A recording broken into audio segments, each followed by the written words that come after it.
Good morning, everyone, and welcome to the first episode of PYA's PYA Unscripted series. Today's topic is Provider Compensation Design of the Future. PYA is happy to present today's webinar on this important topic. Today's webinar is participation-based and uses a polling platform called Slido. To participate in the polls, you can either scan the QR code you see on the screen with your phone or go to slido.com, S-L-I-D-O.com, and enter the event code on the slide into the event code box at slido.com. You may submit questions during the webinar by typing a message into the questions section of the Slido poll. We will attempt to answer as many questions as possible during the webinar. With that, I'd like to introduce our presenters, Angie Caldwell and Tynan Kugler. Thank you so much. I am Angie Caldwell. I'm so excited about this webinar format today with my friend and colleague, Tynan Kugler. So I am a consulting principal with PYA, and I spend about 90% of my time dealing with and working in physician compensation, whether that's valuing, designing, studying, understanding, learning, structuring, all the things. And the other 10% of my time, I like to joke that that's when I eat and sleep. So with that short introduction, I want to turn things over to Tynan to introduce herself. Thanks, Angie. Yes, we're very excited and hope you all are ready to participate. We've got a myriad of questions we're gonna put forth. I am also a consulting principal in our compensation valuation, planning, and design practice. And like Angie, that's where I spend the vast majority of my time. And we're really looking to hear your feedback, learn what you all are dealing with on a day-to-day basis, and just appreciate your participation. So get your mouse or your fingers and your thumbs ready to go. Angie, I'll turn it back to you. Yeah, so with that, I want to provide a little bit of background about why we're doing this type of webinar. So the purpose of this webinar really is to learn and share information with people in similar situations. So we're all probably in the physician compensation space, and we understand that things are changing every single day. And so with that, we want to make sure that we're providing real-time information and addressing some of the concerns and real-time problems that the people that we're working with and that our audience is facing. This is going to be different. This is not a typical PYA webinar. So I want to explain a little bit more about Slido and why we chose that as a platform. So as you know, you came into our webinar today through GoToWebinar. So GoToWebinar, of course, helps us with the video, it helps us with the slide deck, but then it also shows us who is out there attending today. And we wanted to use Slido, and you'll see as we get into the polling questions here in just a minute, because what Slido will allow us to do is, one, it has a little bit more functionality than GoToWebinar with respect to the polls, as you'll see in the next time. But it also allows your answers to be confidential, so that you in being with us today, you're not concerned that we can trace back and answer to you or your particular organization. We felt like that was really, really important. And so that's why we chose Slido. So we really hope that you will participate with us in the polls today. We also understand, again, knowing that through GoToWebinar, we know who registered to attend, and we know who is attending today. With that, we also understand that there may be attorneys, other consultants, and other advisors to the industry that are attending today that are not serving in the physician compensation realm directly as an employed person of a hospital, health system, or physician practice. However, that does not mean that you cannot answer the polling questions. We just want you to answer the polling questions based upon your perspective and where you sit. So if you are another advisor joining us today and you serve in the physician compensation space, again, we want you to answer the questions based upon your experience from where you sit and day to day what you are seeing. If you don't have a perspective on a question, or if you are unsure, we ask that you just don't answer that question, because we are using this polling information. Of course, it's informing everyone that's attending today, and we don't want to skew the polls by guesses or just random thoughts. We want it to be real as it relates to the questions that we're asking. So with that, hopefully everybody is settled with Slido and ready to begin. And so we are going to start with our first poll, and we're just going to get you guys warmed up. And so tell us, is it pizza, tacos, or ice cream? So please answer the poll. Tynan and I hope to be all of these things to you today, because we know that pizza, tacos, and ice cream make everyone happy. Awesome. Poll results are coming in. Thank you, thank you, thank you. We've got a lot of pizza lovers. Tynan? It's not Taco Tuesday, so. I guess so. I guess so.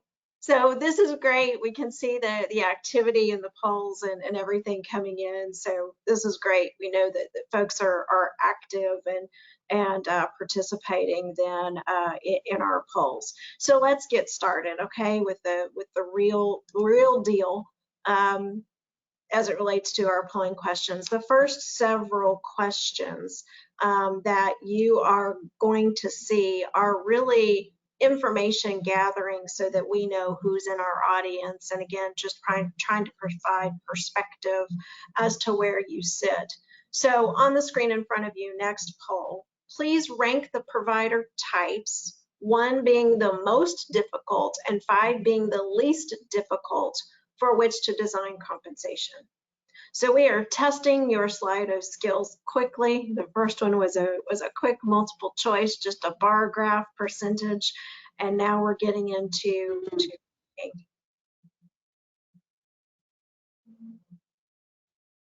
super cool. So look, check this out. So the polls coming in and switching around, but it looks like we've got a race between hospital-based specialties and surgical specialties being the most difficult for which to design compensation.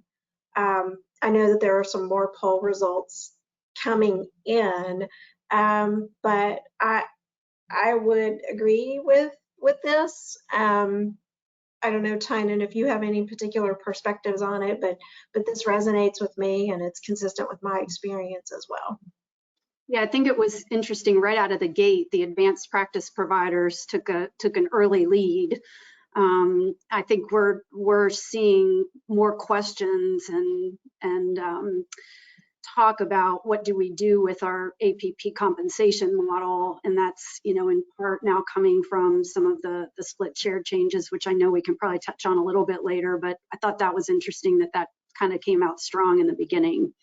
Yeah, came out and jumped out ahead. So we are agreeing with you, and if anything, from the results of this poll, maybe you're feeling some camaraderie with the audience as you look at this, and consistency and who might be, what specialties might be the most difficult for you with respect to the physician compensation design. So again, we're just trying to find out a little bit more about who's in the audience. So if you could please indicate your organization type, we're going to run through the next 5 very quickly. Good. So glad we have some other provider types, other facilities or locations in the audience today. Private practices. Yep. Right. Angie, maybe one other thing is, as we're going through these, is you do have a chat function or a question function via Slido, and so we do want you to feel comfortable. This will be a true multitasking. Answer the poll, ask any questions, but we are able to monitor questions that are coming through. So do want to make sure that we can make this as interactive as we can. So if something pops into your head, please feel free as we're going through and you're seeing trends, or if something looks different than you would have expected, please feel free to post that feedback for us. Absolutely. So this poll question is getting into your specific roles within your organization. It looks like it's a little bit cut off to the right. Again, this is our first time doing this, so we'll ensure that everybody can see that going forward. But the first option is if you are in provider compensation administration or contracting. Second option is if you are a provider, if you are a physician or an APP. The third option is if you're both, if you are a managing physician or an APP that serves in a provider compensation or contracting role. And then of course the last section there is other. So moving on, and I think I went too far, so I'm going to click back. And then I'm going to click forward. Please select the option that best represents the size of your organization. And again, this is going to be helpful later as we share results with you from today's webinar, so you can get a sense as to who answered and why they answered the way they did. This is perspective setting. So we're getting, Angie, coming in a lot of more than 250 physicians. So large programs, large management. We'll keep that in mind as we go through the difficulty with the surgical and the hospital-based specialties too, as we walk through some of the other questions. Yep, absolutely. Not that we will not address if you've got less than 15 or fewer than 15 physicians. We know that can be equally as challenging. Absolutely. And the last level setting and situational question that we are asking today is please select the option that best represents the location of your organization.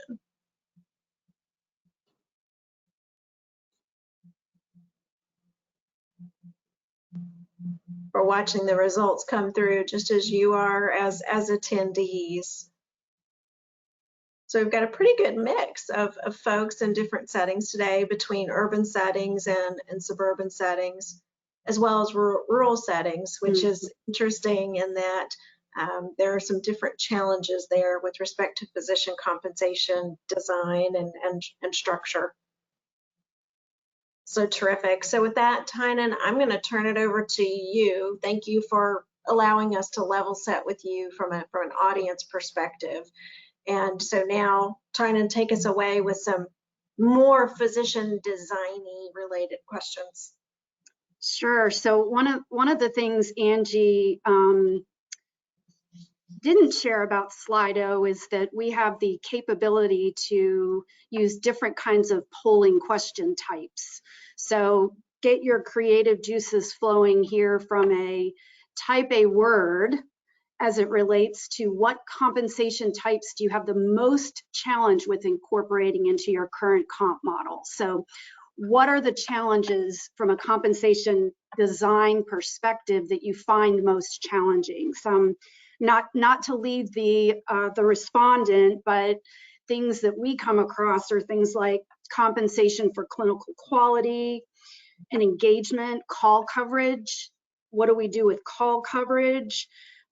Converting, if you're in a wRVU based model, potentially to a flat salary. It's interesting. I think we're seeing a little bit more of that than we have historically. Any shift-based or hourly-based components, that gets back to some of the hospital specialties that people noted challenges were for. One of the things, if you haven't ever used a word cloud, which is the technical term for this type of polling question, is the larger the word, the more people responded with that same answer. So as the respondents come in, as you see the words change, no surprise, Angie, I'll get your feedback, but I would argue that we probably have 4 or 5 words here that are about the same. So we've diluted our pool a little bit, but quality looks to be the kind of the overriding theme. Yeah, absolutely. And even, quality, of course, is the largest word there in the middle of the word cloud. But if you start to pick up things around it, quality, incentive, pay, that's getting to the same. Quality versus quantity, quality versus wRVU production, those are all in that same vein of how do we compensate physicians for quality. And really, when we say quality, we're likely thinking both quality and engagement for those physicians. We see, and we'll, this is a nice segue into the next question.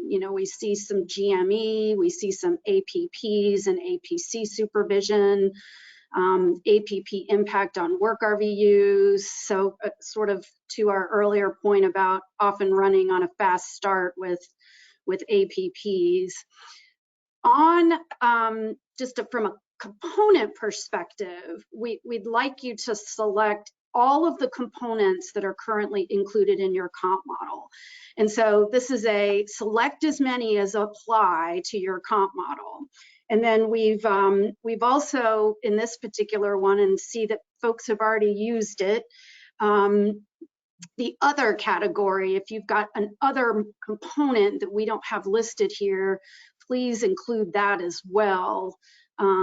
Because I think, one of the things that will be interesting to Angie's point about this being a peer-to-peer session is, if it's something that you don't have in your model that others are incorporating in their model, this will hopefully give some perspective as to what the predominant, components are, and are there any material differences? Angie, any thoughts, input on this one? Right. So really the other, if you would, put that in just to the audience Q&A as a comment. That's how if there are other components that you want to describe to us, that's how we'll be able to track that. But this is what we expected, because to me it just indicates and lends to our experience with the stacking part of employed physician compensation, just where there are typically multiple components that all stack up to that total compensation amount.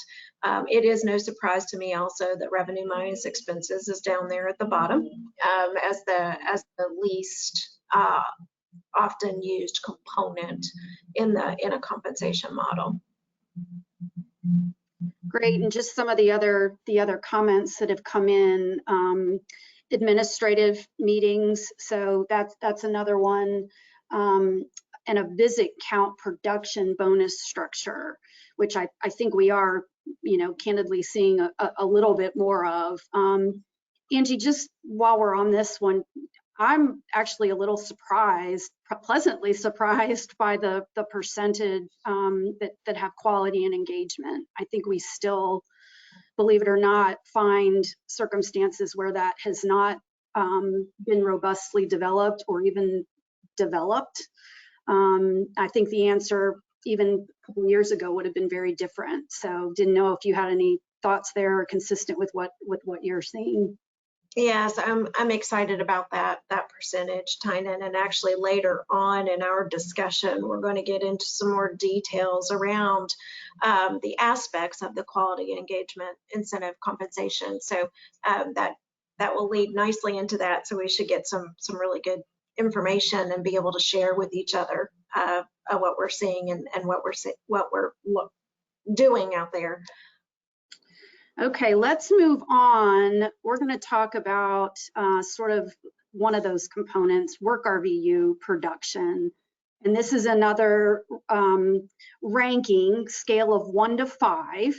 So please indicate how likely your organization is to continue using wRVU production as a comp component in the next 3 years.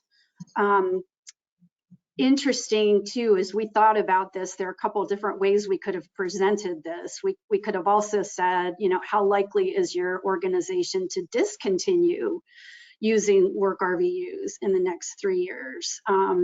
Based on this poll and the results, again, no surprise that wRVU production is still very much the predominant model, and one that I think we continue to see. Couple different production-based comments that have come in through the chat, though, are production based on charges, and as we said, visit count production. So wRVUs may be a base component or a sort of what I'll call the fundamental component, but then there are other contributing components to the comp model itself. And what I think is interesting about this, and I don't disagree with the results, that this, you know, is very likely to continue in the next 3 years. And Tynan, as you said, we could have even said 5 years or 2 years, you know, and change the time period. But I think what's interesting about this is that despite the difficulties with measuring wRVU production, so as the rules continue to change, and of course fee schedule issues, that, you know, those changes that occur every single year, that organizations have to consider how that's going to then impact physician compensation, that despite all of that, we still are going to use this as a predominant compensation component. Yeah.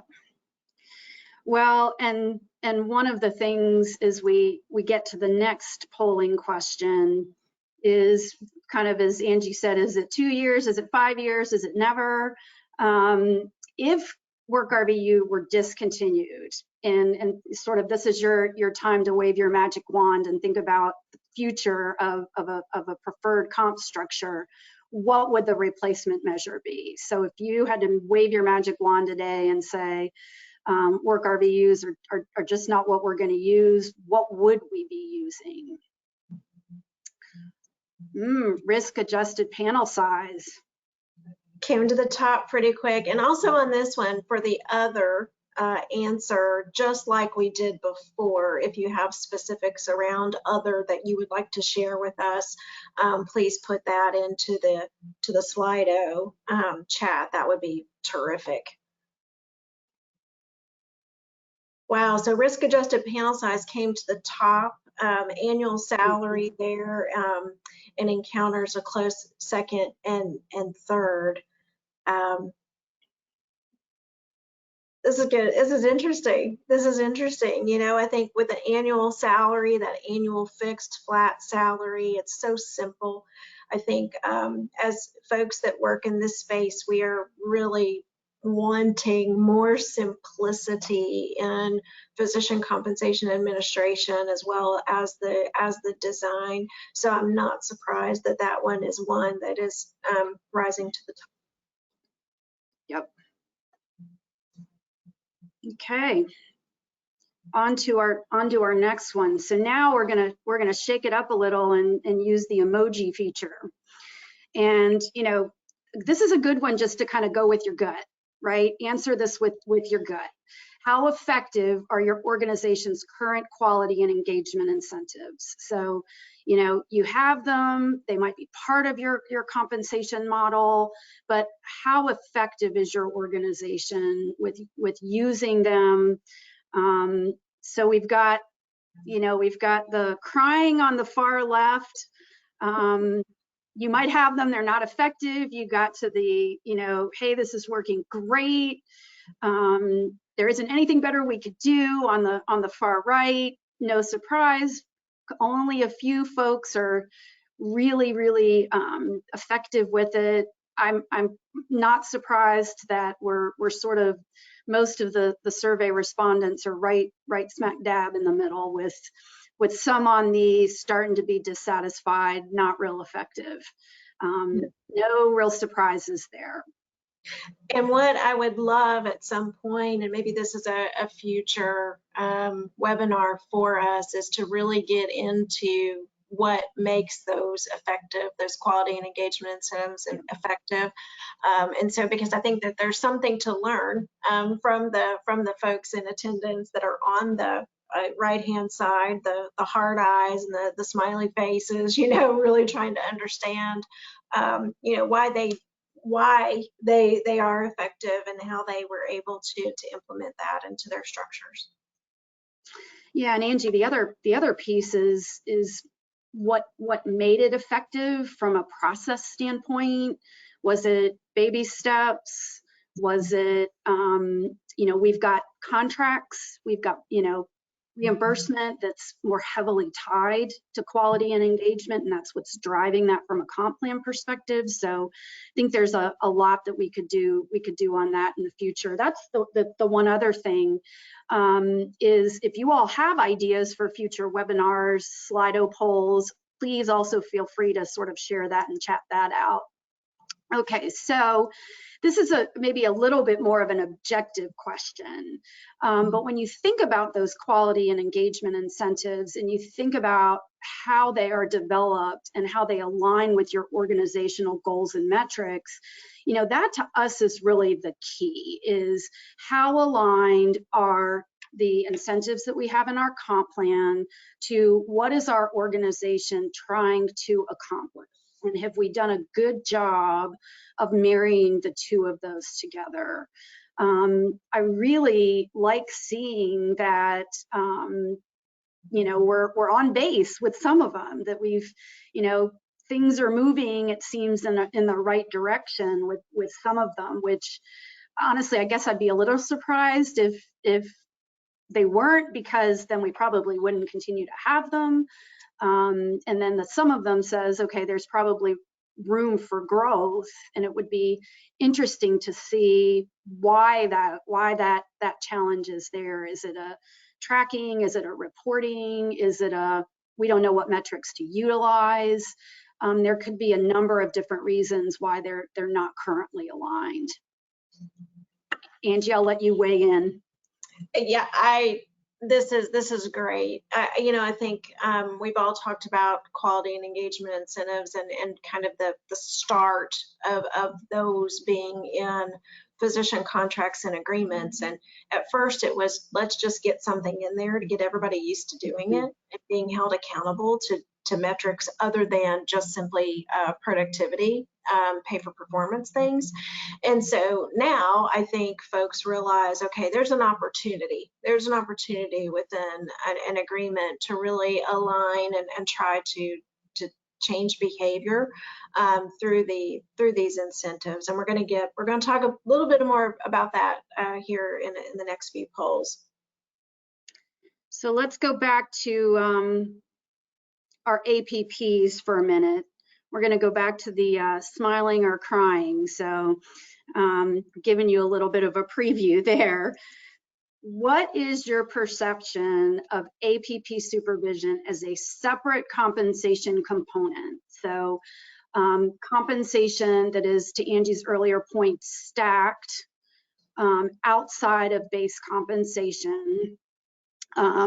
Just had a conversation just within the last week about the pros and the cons of having it in and not in base compensation. Separate compensation, again, look, we're sort of okay, could go either way. With the don't like it, crying means really don't like it on the far left side. Angie, I'll let you share. I know you spend just like I do, but I think, you know, you've spent a lot of time in the APP supervision or comp design realm, and I think, you know, appreciate your passionate perspective of where this falls and some of the challenges with having it as a included compensation component. So I'll let you talk to that for a minute. Yes, this is interesting. The results are interesting because I think it's one of those things, we recognize the value of APP supervision, that is a service that the physician is providing. So then it becomes a question of how best to compensate them for that and recognize that contribution. So then, you know, then we get into the design question, and, you know, related to the title of this webinar, Compensation Design of the Future. Once once that separate supervision component is set out, it's difficult to take it away without demonstrating that the compensation for APP supervision is within another component, perhaps, or maybe it's considered as part of the base. But there is a concern about a potential double count related to APP supervision compensation, especially when you have a highly productive surgeon who could perhaps be getting wRVU credit that includes a component or a part related to APP supervision. So I think it's just something to be very careful with as it relates to compensation design. But there are instances and certain specialties where it needs to be a separate component. One size does not fit all in compensation design, and so it's really important to understand how the physician and the APP collaborate to really be able to ensure that there's not a compliance concern or anything like that as it relates to a separate compensation component. So I think that puts us back, Angie, to you, and I'm gonna I know you're gonna talk about quality for the next couple questions. Just wanna make sure we did, one of the comments that was in the chat box was that the responses on the quality side are aligning with the folks that indicated that they are with larger organizations.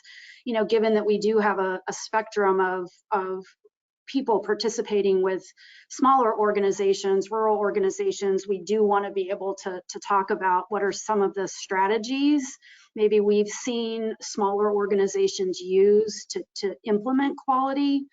You know, again, to Angie's point, it's not necessarily a one size fits all, and sometimes it's very organizational and provider specific. So do want to make sure that we address that and provide some feedback there. Absolutely. Okay, Angie. So I think there's one more question related to the APP supervision, and that is, why did you answer the previous question the way that you did? So if you answered hearts that you love APP supervision as a separate componment, why did you do that? Do you think, for example, you think it's fair, you think it's accurate, it's you know, a compliant reward? Let us know why you answered the question the way you did. If you were crying, let us know why you were crying as it relates to APP supervision compensation as a separate component.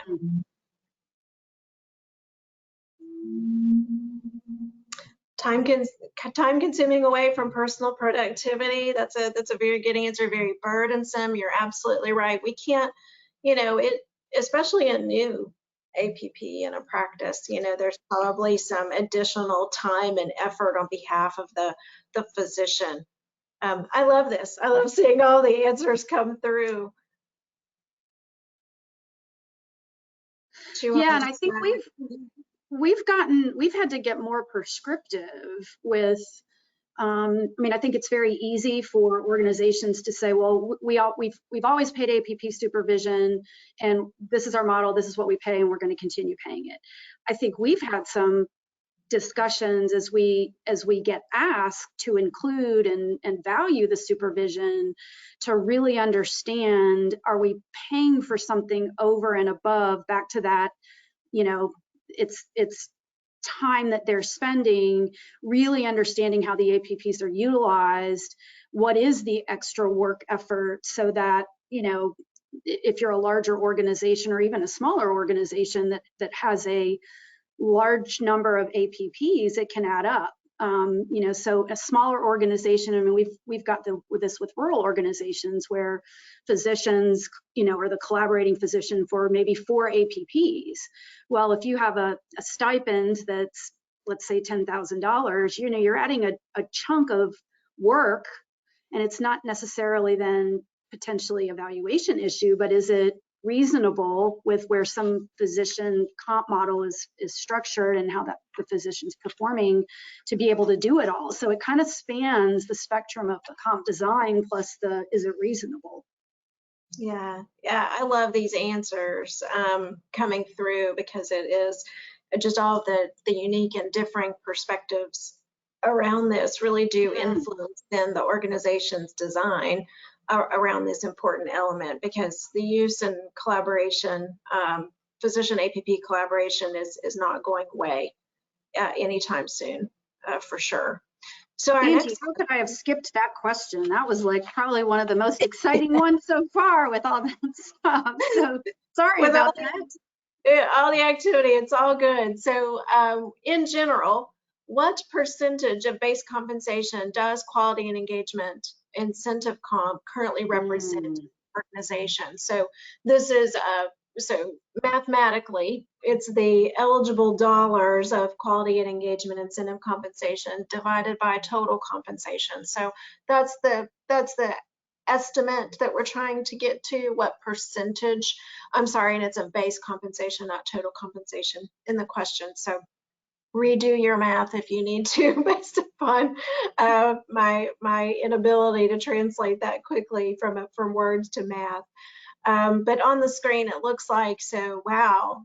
So 53% of our respondents have anywhere from none to about 5% of base compensation related to quality and engagement. We've got about 26% in that 6 to 10% range, 3% in that greater than 20. So I'm actually surprised by this, and that we do have 25% of our respondents greater than 11%. So greater than 11% of base compensation related to quality and engagement incentives. So I think as we all know, and as we've been bracing for a very long time, this continues to be a component of compensation that people are swirling around, just not really knowing what to do with. How much should it be? And so I think as time continues to go on, this percentage is going to continue to get perhaps larger, especially as risk-based or value-based reimbursement within the facility and within the organization also continues to increase. So I think it's difficult. What we've seen, the best practice or the most effective quality and engagement percentages are probably more in that 8 to 10% range. It's just difficult to move the needle from a mission perspective or from a behavior perspective at amounts less than that, unless then, we're talking about percentages, unless the dollars then translate to that physician. So a highly compensated physician with a 5% quality and engagement bucket, that might be enough dollars to move the needle. So I don't want to act like it's what I'm saying is 100% all the time. But Tynan, I would be interested in your comments on what's showing on the screen as well.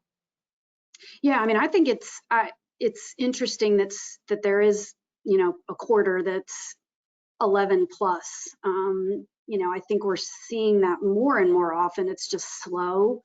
I think one of the other things that, the other nuance is this differs between specialties. So when we go back to our surgical, hospital-based, primary care, if you think about, oncology, for example, oncology has been well positioned for quality for a long period of time now, whether we've tied compensation to quality.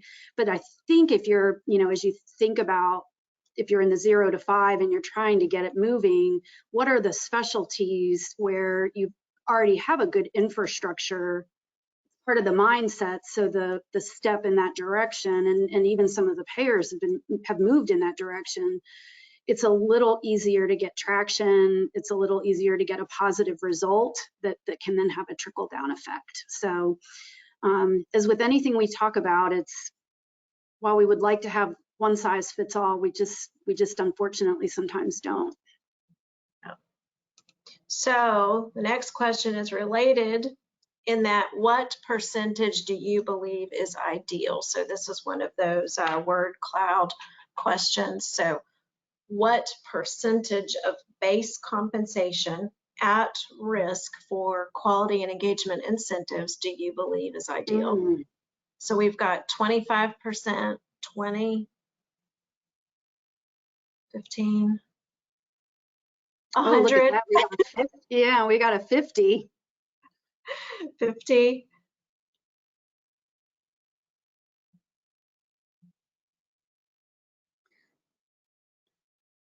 I'm thinking that the 2,550 is maybe 25 to 50. 25. I'm gonna guess. Either that or that individual has some secret sauce that we haven't cracked the code on yet. Right. We might want to talk about CR. Awesome. So it looks like 20% is the ideal. And again, we're talking about as a percentage of base comp. And of course, there are no right answers to this. Like Tynan said, compensation design is facts and circumstances specific and relevant to your organization and where you sit in the continuum of compensation design and the percentage of reimbursement that you have at risk for quality and really clinical quality metrics and other things. So I do believe that as the industry continues to mature in this space, I do believe that 20% is going to kind of be the golden ring, if you will, that folks will strive to eventually, but it's going to take some time. And as we all know, with percentages that high at risk to the physician, those metrics, of course, need to be especially robust so that you want to protect your organization. So your 20 and 25% at risk for quality engagement can't just be for returning the tray in the cafeteria and parking in the same space in the parking lot every day. They have to be meaningful and really tied to the organization's missions and metrics, behavior changing. Mm-hmm. Yeah. All right, terrific. So next up, what resources, so changing a little bit from quality and engagement questions over to just general design questions, what resources does your organization use to determine compensation amounts? Please select all that apply. So we figured that we're going to get, again, many layers of information that are used when determining compensation amounts.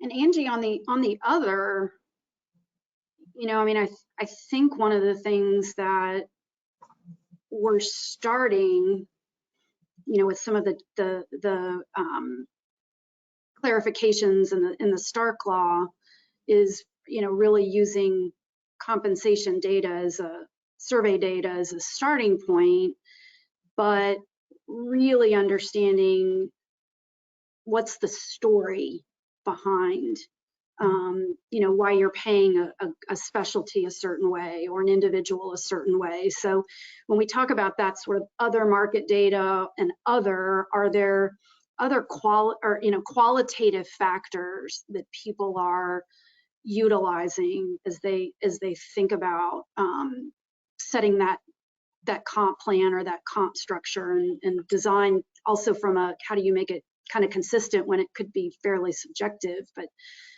I think that's one of the things for us that's always interesting and why we like what we do, because we are constantly challenged with telling that story as to why does it make sense, and how do we support that if it were ever to get, if it were to ever get looked at from a regulatory perspective.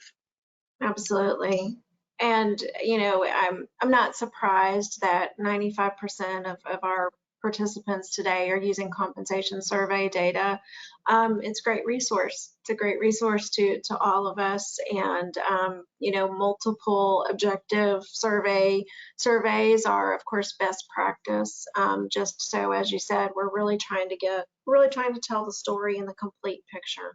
So the more information that we have to inform the basis for physician compensation, the better. I love that folks are leaning into the other market data category.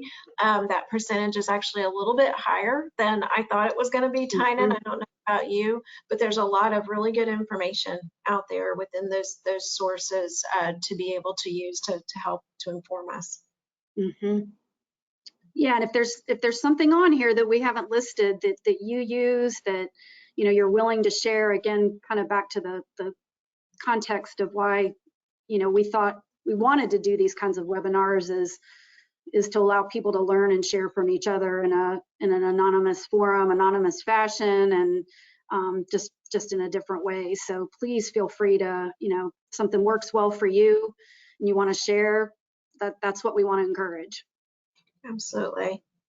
So jumping around a little bit more, we said that we were going to keep you on your toes and try to be pizza, tacos, and ice cream today. If you remember, we want to switch gears and talk about telemedicine for just a minute. So does the amount of telemedicine offered by the provider impact their compensation? So tell us, does it not impact? They get the same compensation whether they're in person or tele? Yes, they get more, or yes, they get less. So no is status quo. Yes, meaning it does change or impact their compensation. They're just getting less. So 97% so far. I know that we've got several folks still responding. Don't want to cut anybody off, but it looks like initial indications are that the fact that it's provided via the services provided via telemedicine does not impact the amount of compensation, does not impact their compensation. So this is a sign of the times. When telemedicine first became a thing, there was a lot of consideration as to whether does the fact that the service is provided virtually change the amount of effort, perhaps the amount of work effort involved in that provider providing the service. And so then how does that play in to the compensation design? As time has gone on and we've all gotten comfortable with this virtual world that we're living in, we're realizing that, providers, physicians can provide service via telemedicine quite effectively. And so because of that, and because of the quality clinical care that's being provided via telemedicine, that, it doesn't really perhaps need to impact the compensation or the related design. So thank you for that. Tynan, any comments before I move on? Just the same, one I think we've talked about before is that, reimbursement is always an important, clearly a necessary, important driver of the comp model. And so just kind of understanding and keeping abreast of where reimbursement, for telemedicine continues to go is going to be a key, especially for those of you who answered revenue minus expenses. That's one where there just can really be some big swings in what can impact a comp plan. Yeah. The next question is near and dear to the hearts of everyone attending today, related to the Medicare physician fee schedule. So in a word cloud, just please shout out to us the year that your organization is currently on to determine wRVU production. So we put up within the question, for example, 2020-23, not applicable. We've got it depends, current year. You could be using 2021, other years. I know a lot of people are still responding. I'm very intrigued by the it depends. Would be really curious to know on the it depends, what it depends upon. Yeah, so if you're willing and able and want to send that into the chat, that would be great to know. And there's a combination out there as well. I think for the folks that have moved to 2023, bless you. I know that it was rough. know that it was rough to get there, and that's the predominant response that folks are using 2023. And I know that it's just been a whirlwind of change since 2020 with respect to the Medicare physician fee schedule, and just especially for physicians operating within a wRVU model, the ups and downs that have come about with respect to this, but it's great to see that folks are moving forward.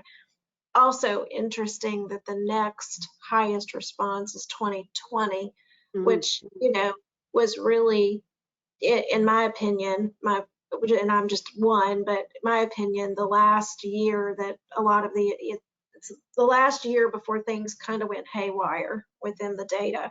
So we are seeing a lot of organizations make the jump from 2020 to 2023 in that one fell swoop.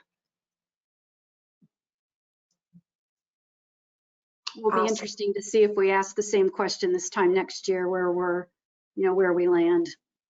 Yeah.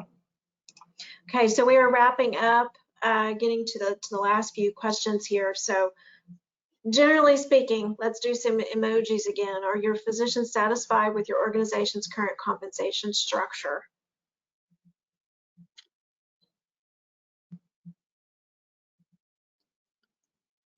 I'm smiling, Angie. I know, me too. Me too. I'm glad. This is not what I expected at all. Well, we said really, generally. We did say generally. That's yes. Great. So almost half of our respondents feel like their physicians are satisfied with the current compensation structure, and that's terrific. That's terrific. You know, there again, it's not as simple as folks may think to ensure that the physician compensation plan is easily managed, easily administered. It's easy, you know, it's transparent, easy to understand, all of the things, plus all of the, you know, compliance requirements behind it. And so if you can strike that balance with that physician satisfaction between easy to administer, compliant, and the physicians are satisfied, it's a wonderful place to be. I would love to know, we won't be able to ask today, you know, the hearts, you know, those are the folks that really love the compensation plan that they have. And I would love to know, you know, what are the aspects of that, that those organizations or those individuals feel that is driving that physician satisfaction. And if you're able to chat and send that to us, we would love to know that. Any other comments? Yeah, in a perfect world, it's, you know, somebody with maybe higher quality, you know, would be interesting to see if it's you know, if it's more of a risk-based model, do we have that same level of satisfaction? So is the satisfaction because the model's consistent with sort of what we've traditionally seen, or is it you know, moving in more of a quality direction so that it's just would be interesting from that standpoint too. But I think we've got enough content for our next one too, so we'll add that to the agenda for next time. Yeah, so there is a question, Tynan, in the question box that's risen to the top, and I'd like to get your comments and your thoughts on this. But the question is, do you think that with the adoption of physician compensation administration softwares that we will get to a real-time benchmarking and remove the lag associated with the traditional surveys like MGMA? Wouldn't it be awesome if we could? You know, I think that there's I have some questions about how that all works and comes together. Yeah. But you know, really, we do as individuals working in this space deal with that lag, and sometimes that lag is not significant. Certain specialties are moving at a normal 2 to 3 percentage point inflationary, lower inflationary and lower inflationary times clip as it relates to compensation, and then others depending upon market and supply and demand and all those other factors. You do have hot spots where the survey data seems to be way off from what the needs of your market and community are from a compensation perspective.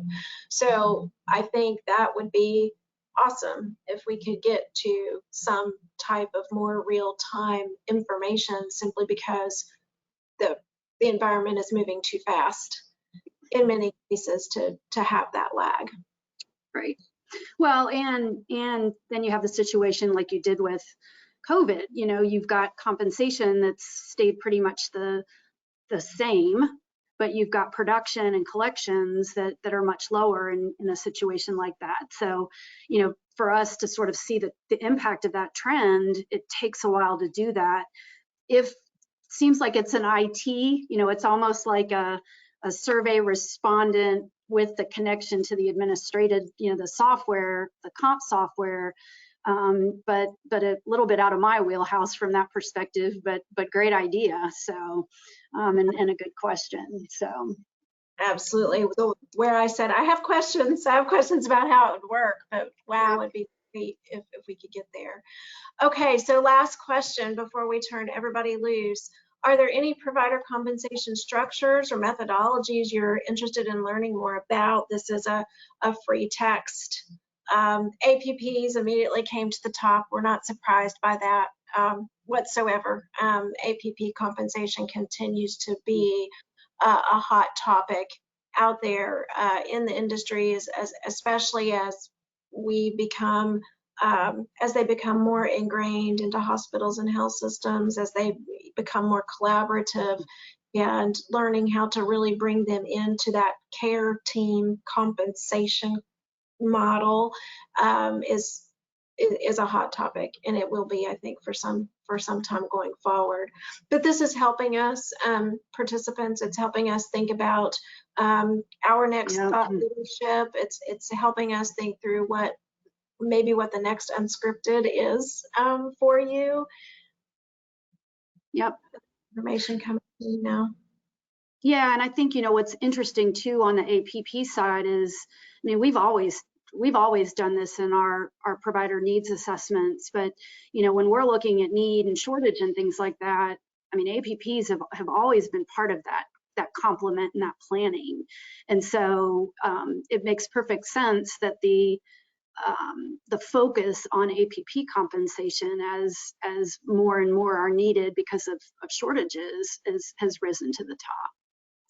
One question that was raised in the chat box too was the number of respondents. We just didn't want to not address that. I don't think, at least I don't right now, cannot tell how many respondents are answering the questions. We did have, I think, close to 250 folks that signed up. So I know that, you know, not 250 people are participating, but just if you're trying to get a sense of scale, that's kind of where our numbers were falling. But Angie and I, we are learning to multitask with Slido, with GoToWebinar chat, with Slido chat, with having a conversation. And so we purposefully on this one did not look to see the number of respondents for each one, but we will add that to our list for next time. So if you would, there's still some folks thinking about this as they're responding to this last poll here. Please feel free to put into the chat box or email Tynan and I. Let us know what you think about this this type of webinar. Again, just to remind everybody, we're really trying to provide a forum to learn from each other. And, you know, some of the best things that we can do is you know, share what we're each doing and what our organization's thoughts and perceptions are about certain compensation metrics and design and other elements, because the surveys provide us that one snapshot in time and are, again, very important. But as we said, as the environment changes, we need some real-time thoughts on how organizations are handling issues and other matters along the way. So really appreciate your time and attention and focus and your flexibility in using Slido today. I hope it was fun. I hope it was different for you. And with that, we thank you very much. And I'm going to turn things back over to our moderator to close us out.